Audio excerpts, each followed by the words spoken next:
Dear student, राष्ट्रीय आय क्या होता है, इसकी प्रमुख अवधारणाएं क्या क्या होती हैं, इन सब के बारे में जान लिए। इसके अंतर्गत कौन कौन से शब्द का प्रयोग होता है, अवधारणाओं की गणना कैसे होती है, इन सब के बारे में जान लिया। तो जान लिया तो क्या, अब ये भी तो जान लो राष्ट्रीय आय की गणना कैसे करते हैं। बहुत ही अवधारणाओं में परिवर्तन, अवधारणा जब दी होती है, जैसे जीडीपी एमपी दिया हुआ है तो उसको एनडीपीएफसी में कन्वर्ट करना है, ठीक है। एनएनपीएफसी दिया हुआ है तो उसको जीडीपी एमपी में कन्वर्ट करना है, वो समझ में आ गया। लेकिन ये जो अवधारणा है जीडीपी एमपी, ये कैसे कैलकुलेट होगा भाई, ये तो बताओ। ये भी तो कहीं से आता होगा, ये भी तो कहीं से कैलकुलेट होता होगा। तो जीडीपी एमपी, एनडीपीएफसी, एनएनपीएफसी, ये सब कैलकुलेशन का भी अपना तरीका होता है। और इसकी कैलकुलेशन के लिए बेसिकली 3 विधियों का प्रयोग करते हैं, जिसको बोलते हैं राष्ट्रीय आय मापन की विधियां।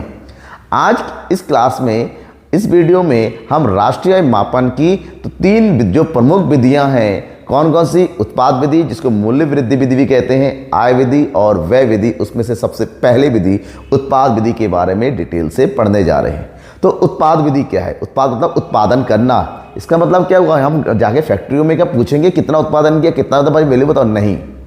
हम उत्पाद विधि के अंतर्गत जितने भी अंतिम वस्तु और सेवाओं का उत्पादन मूल्य होता है, उसकी अंतिम मूल्य की गणना करते हैं। और ये अंतिम मूल्य होता है मूल्य वृद्धि, मतलब जितना आपने उत्पादन किया, जितना आपका एक्चुअल वैल्यू है, उसमें से जितना आपने खर्च किया माइनस करने के बाद। इसके लिए कुछ स्टेप्स होते हैं, कुछ प्रोसेस होते हैं सॉरी, जिसको जानना जरूरी है। तो इस पूरी विधि के साथ फिलहाल एक एग्जाम्पल भी मैं बताऊंगा किस तरह से गणना करते हैं। अगर क्वेश्चन दिया हुआ एग्जाम में आ गया तो कैसे करेंगे, इस सब चीज़ों के बारे में चलिए पढ़ लेते हैं। तो शुरुआत करते हैं राष्ट्रीय आय मापन की उत्पाद विधि यानी कि मूल्य वृद्धि विधि से।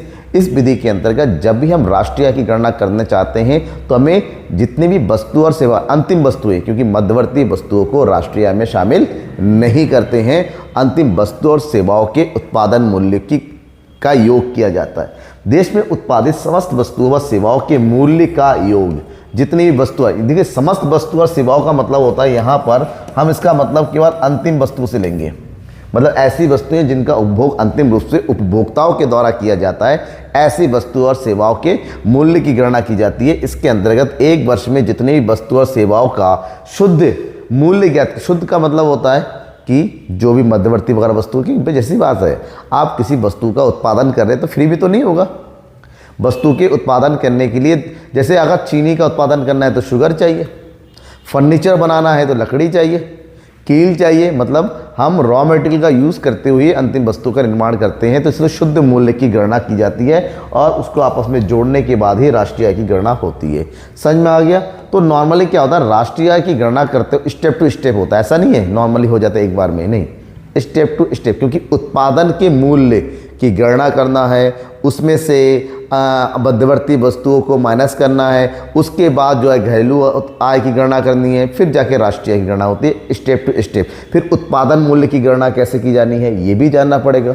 तो यहाँ पर कुछ स्टेप्स होते हैं, कुछ कदम होते हैं कि कदम दर कदम बढ़ चल मेरे साथिया, तो कदम से कदम बढ़ाएंगे तभी जाएगा। तो यहाँ पर स्टेप टू स्टेप समझेंगे तो ही आएगा। तो राष्ट्रीय आय गणना की जब माप करेंगे उसके कुछ स्टेप्स हैं, जिसमें सबसे पहला कदम है यानी कि फर्स्ट स्टेज नंबर 1, उत्पादन क्षेत्रों की पहचान तथा वर्गीकरण। हमें सबसे पहले ये जानना पड़ेगा कि एक अर्थव्यवस्था में वस्तु और सेवाओं का उत्पादन कौन करता है, क्योंकि उत्पादक को बेसिकली अर्थव्यवस्था में, भारतीय अर्थव्यवस्था की अगर बात करते हैं तो 3 क्षेत्रों में बांटा जाता है। 3 उत्पादन क्षेत्र होते हैं, प्राथमिक क्षेत्र, द्वितीयक क्षेत्र और तृतीयक क्षेत्र, जिसको हम सेवा क्षेत्र के नाम से जानते हैं।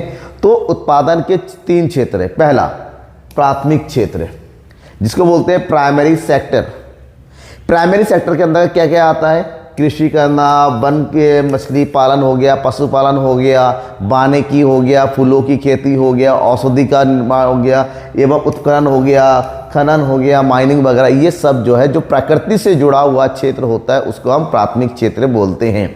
और प्राकृतिक उत्पादों के माध्यम से आप उसको अंतिम वस्तुओं को कन्वर्ट करते हैं तो वो होता है हमारा उद्योग या द्वितीयक क्षेत्र, जिसको सेकेंडरी सेक्टर के नाम से जानते हैं। जिसमें निर्माण उद्योग, बिजली की आपूर्ति, जल एवं गैस, ये सब योग मतलब फैक्ट्री वगैरह का प्रोडक्शन। जैसे आपने फैक्ट्री में गेहूं का से आपने क्या बना दिया, बिस्किट बना दिया। कपड़े की फैक्ट्री में कपास से इसको कपड़े में कन्वर्ट कर दिया, तो इसको जो है द्वितीय उद्योग कहते हैं, क्योंकि यहाँ पर प्राथमिक उद्योग से प्राप्त कच्चे माल को अंतिम वस्तुओं में यानी कि उपभोग जनित वस्तुओं में कन्वर्ट कर दिया जाता है। और इन्हीं दोनों क्षेत्रों को सहायता प्रदान के लिए एक तीसरा क्षेत्र होता है जिसको तृतीयक क्षेत्र के नाम से सेवा क्षेत्र।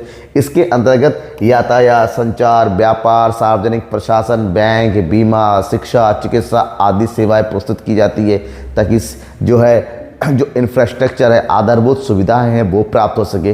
तो इन तीनों सेक्टरों के उत्पादन मूल्य की गणना की जाती है और उसके बाद ही राष्ट्रीय आय की गणना होती है। तो जब दूसरे कदम में, पहला कदम आपने देख लिया होगा, हमने उत्पादन के क्षेत्रों की पहचान कर ली कि ये प्राथमिक क्षेत्र का उत्पादन है, द्वितीयक क्षेत्र का है और ये तृतीयक क्षेत्र का है। तो दूसरे कदम में क्या करते हैं, दूसरे कदम में उत्पादन मूल्य की गणना कीजिए। किसने कितना उत्पादन किया, प्राथमिक क्षेत्र का कितना उत्पादन मूल्य है, द्वितीयक क्षेत्र का कितना है, तृतीयक क्षेत्र कितना है। और उत्पादन मूल्य की गणना करने के लिए हम दो बेसिक विधियों का प्रयोग कर सकते हैं, अंतिम उत्पाद मूल्य विधि या फिर मूल्य वृद्धि विधि, जिसको बोलते हैं वैल्यू एडेड मेथड, जो सबसे ज़्यादा प्रयोग में आने वाली विधि है।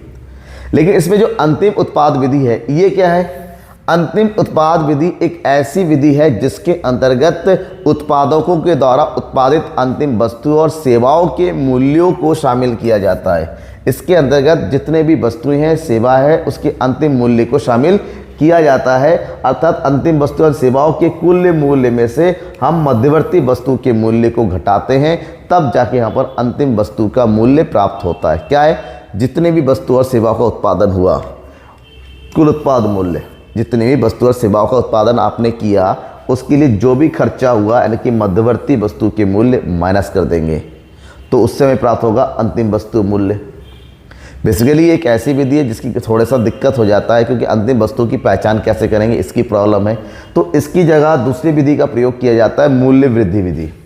मूल्य वृद्धि विधि के अंतर्गत हर एक स्तर पे जो है आपने, हर एक उत्पादन स्तर पे आपने कितने मूल्य का सृजन किया, उसकी दोहरी गणना से बचने के लिए यहाँ पर सबसे पहले उत्पादन मूल्य की गणना कीजिए कि आपने कितना बिक्री किया और आपके पास कितना स्टॉक बचा हुआ रहा। जब भी स्टॉक में परिवर्तन की बात करते हैं, यहाँ पर ध्यान रखना, स्टॉक में परिवर्तन का मतलब होता है आपका अंतिम स्टॉक माइनस आरंभिक स्टॉक। अंतिम स्टॉक में से आरंभिक स्टॉक को माइनस कर देंगे तो जो बचेगा वो, मतलब आप बिक्री कर देते हैं माल, उसके बाद कुछ तो बचा हुआ रहेगा, उन दोनों को जोड़ेंगे तो आएगा उत्पादन मूल्य। और उत्पादन मूल्य में से मध्यवर्ती मूल्य यानी कि जो भी उस वस्तु की उत्पादन के लिए खर्च हुआ, जो खर्चा है माइनस कर देंगे तो आ जाएगा मूल्य वृद्धि। शॉर्टकट में बोलते हैं वैल्यू एडेड, VA। ठीक है, यहाँ से हमें उत्पादन मूल्य की, और नॉर्मली वैल्यू एडेड मेथड उत्पादन के हर एक स्तर में इसकी गणना की जाती है कि आपने कितना बेचा, कितना खर्चा हुआ, माइनस कर दो, वो होता है मूल्य वृद्धि। तो ये सब होने के बाद हम आते हैं तीसरे स्टेप में। तीसरे स्टेप में एक्चुअल में कैलकुलेशन होता है, हमने अब तक अलग अलग कैलकुलेट किया। तीसरे स्टेज में सबसे पहला काम होता है सकल मूल्य वृद्धि की गणना करना। सकल मूल्य वृद्धि, जिसको नॉर्मली सकल घरेलू उत्पाद के नाम से भी जानते हैं। सकल मूल्य वृद्धि शॉर्टकट में बोलते हैं GVAMP, gross value added at market price, और GDPMP, gross domestic product at market price की गणना सबसे पहले की जाती है। इसके लिए क्या किया जाता है ना, इसके लिए हर एक सेक्टर, पहला होता है कि आपने कितना बिक्री किया, उसमें से आपने स्टॉक में कितना परिवर्तन हुआ, जोड़ो के उसमें से मध्यवर्ती वस्तु के मूल्य को घटा देंगे तो यह आ जाएगा। या फिर हर एक सेक्टर में अलग अलग कितना वैल्यू ऐड हुआ, कितना मध्यवर्ती मूल्य माइनस करने के बाद कितना वास्तव में मूल्य वृद्धि ऐड हुई, उसको जोड़ दिया जाता है। ये दो विधियों का प्रयोग करेंगे। इसके बाद हम सीधा निकालेंगे, सकल घरेलू उत्पाद से निकालेंगे साधारण लागत पर शुद्ध मूल्य वृद्धि, या फिर जिसको शुद्ध घरेलू उत्पाद के नाम से जानते हैं NDPFC, दूसरे स्टेप में आता है। या तो NBFC कैलकुलेट किया जाता है, वही चीज़ को हम दूसरे नाम से जानते हैं शुद्ध घरेलू उत्पाद, इनकी NDPFC, जिसको हम नॉर्मली क्या कहते हैं, घरेलू आय भी बोला जाता है इसको, घरेलू आय। तो घरेलू आय निकालने के लिए क्या किया जाता है, NDPFC बराबर जो भी हम यहाँ पर GDP निकालते हैं, GVAMP, या फिर हम बात करते हैं GDPMP एक ही है, उसमें से शुद्ध अप्रत्यक्ष कर यानी कि NIT और मूल्यह्रास यानी कि डेप्रिसिएशन को घटा देते हैं। ये करने के बाद तीसरे लाइन में आ जाता है साधन लागत पर शुद्ध राष्ट्रीय उत्पाद यानी कि राष्ट्रीय आय।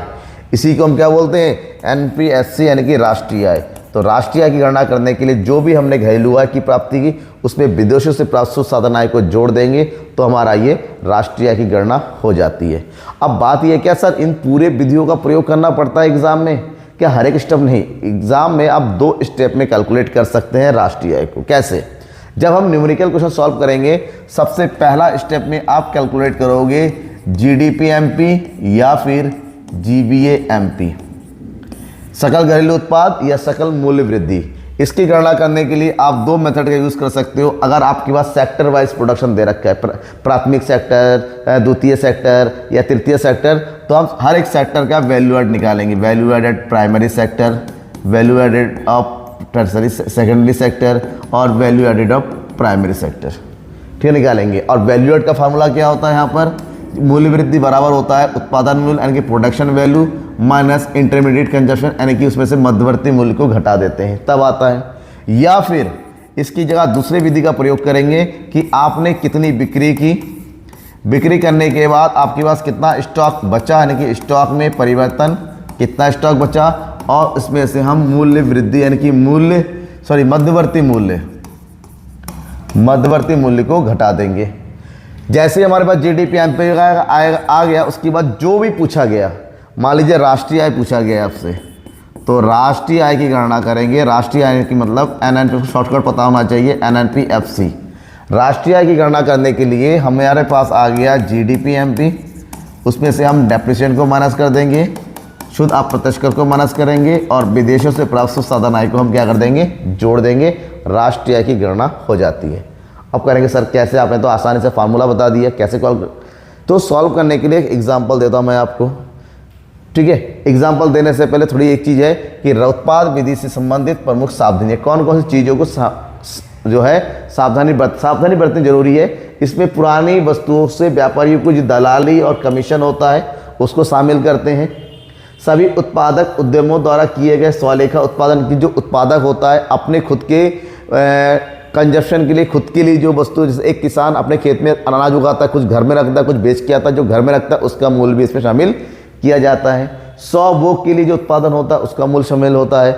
अपने खुद के मकान का जो किराया होता है वो भी शामिल करते हैं। लेकिन कुछ चीज़ें ऐसी होती हैं जिसको हम राष्ट्रीय आय में शामिल नहीं करते हैं, जैसे मध्यवर्ती वस्तुओं का मूल्य शामिल नहीं करेंगे, पुराने वस्तुओं का किराया विक्रय शामिल नहीं करेंगे, उपभोग सेवाओं का मूल्य भी इसके अंतर्गत शामिल नहीं होता। अब रही एग्जाम्पल की बात।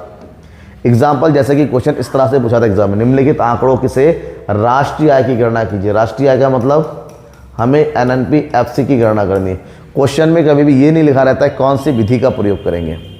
तो विधि मैंने आपको बताया कि इसमें बिक्री आता है, स्टॉक में परिवर्तन आता है, मध्यवर्ती वस्तुएं या मध्यवर्ती उपभोग आता है, ठीक है ना। इसके अलावा या फिर जो है प्राथमिक, द्वितीयक, तृतीयक करके क्षेत्र का उत्पादन मूल्य दिया रहता है। क्वेश्चन पढ़ के समझना है कि कौन सी विधि का प्रयोग करना है। देखिए यहाँ पर मध्यवर्ती लागतें गिवन है, बिक्री गिवन है, स्टॉक तो जाहिर सी बात है ये तीनों गिवन है, तो भाई यह उत्पाद विधि है। कौन सी विधि है? उत्पाद विधि। मैंने अभी कहा उत्पाद विधि के अंतर्गत राष्ट्रीय आय निकालने के लिए आप 2 स्टेप में करो। बेसिकली आपकी बुक में 1 स्टेप में दे रखा होगा, लेकिन मैं बताऊंगा कि आप 2 स्टेप में करो। सबसे पहले स्टेप में आप क्या करना है, GDP निकालोगे। और GDP निकालने का जस्ट फार्मूला बताया था मैंने कि सबसे पहले हम क्या करेंगे, बिक्री को शामिल करेंगे, बिक्री में स्टॉक में परिवर्तन को शामिल करेंगे और उसमें से हम माइनस कर देंगे मध्यवर्ती, यहाँ पर लागतों के नाम से दे रखा है वही लिखिए, मध्यवर्ती लागतें, ठीक है। सबकी वैल्यू का रखो, हमारे पास क्या दे रखा है, बिक्री दिया हुआ है। बिक्री हमारे पास देखो 4500। स्टॉक में परिवर्तन हमारे पास गिवन है ऑलरेडी, कितना है ये 600 को रख दिया। और मध्यवर्ती लागतें हमारे पास गिवन है, कितना है 1500, यहाँ पर 1500 को रख दिया। तो ये हो गया 4500 में से 600 ऐड कर देंगे तो ये हो जाएगा 5100, माइनस कर देंगे 1500। तो माइनस कर दो कितना बचेगा, 0 0, 11 में से 5 गया 6, 4 में से 1 गया 3, ये हो गया 3600 करोड़। ऊपर करोड़ में लिख दीजिए।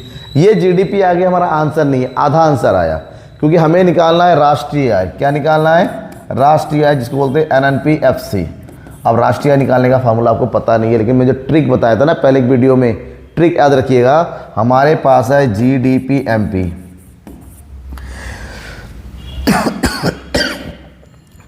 तो सकल मूल्य से शुद्ध मूल्य की गणना करनी है। कैसे करेंगे? उसमें से आप जो है मध्यवर्ती उसको कहते हैं डेप्रिसिएशन को घटा देंगे, डोमेस्टिक को नेशनल में कन्वर्ट करना है, आप प्लस कर देंगे, विदेशों से प्राप्त शुद्ध साधन है एन आप आइए, और एमपी से एफसी लाना है तो आपको माइनस कर देना होगा एन आई टी, राइट। ये हो गया। अब हमारे पास क्या है? GDP MP. जीडीपी एमपी हमने कैलकुलेट कर लिया है, कितना आ गया? 3600 माइनस डेप्रिसिएशन कितना आया? दैट इज स्थायी पूंजी का उपभोग को डेप्रिसिएशन बोलते हैं, ये हो गया 700। विदेशों से प्राप्त शुद्ध साधन आय कितना दे रखा है? माइनस का 200, तो जैसा दे रखा है ब्रैकेट के अंदर ही लिख दीजिएंगे माइनस का 200। और शुद्ध अप्रत्यक्ष कर कितना हुआ है? शुद्ध अप्रत्यक्ष कर देखिए दे रखा है ये 240, तो यहाँ लिख देंगे 240, कैलकुलेट करेंगे। ये हो गया, सारे माइनस के हैं, ये हो गया 3600, 700, 900, 1140, 1140 बराबर 0। ये हो गया 6, 5 में से 1 गया 4, 3 में से 1 गया 2, 2460 कैलकुलेट हो गया। कैलकुलेशन में कोई डाउट होता है तो ज़रूर बताइएगा कि कैसे आया। 2 स्टेप में किया क्योंकि आपकी बुक में तो 1 स्टेप में दे रखा है, 2 स्टेप में करना सबसे अच्छा होता है, क्योंकि आपके हर बार आपको राष्ट्रीय आय ही नहीं पूछा है, कुछ और भी पूछा जाता है। अगर क्वेश्चन से रिलेटेड कोई भी डाउट है किसी भी तरीके का, बिल्कुल आप उससे डाउट पूछिएगा। अगर अच्छा लगता हो तो लाइक करके ज़रूर शेयर कर दो अपने दोस्तों के बीच में, और सब्सक्राइब अभी कर लो, क्योंकि आने वाले दिनों में जल्दी ही लाइव क्लास शुरू होने वाला है आप लोगों के लिए, बिल्कुल एग्जाम तक कंटिन्यू चलता रहेगा। अभी कुछ इंतजाम करने हैं, कुछ इंस्ट्रूमेंट्स लेके आने हैं, इसलिए शुरू नहीं कर पा रहा हूँ, लेकिन वादा है आपसे आपकी एग्जाम तक लाइव क्लास जरूर प्रोवाइड करूँगा। Thank you and bye.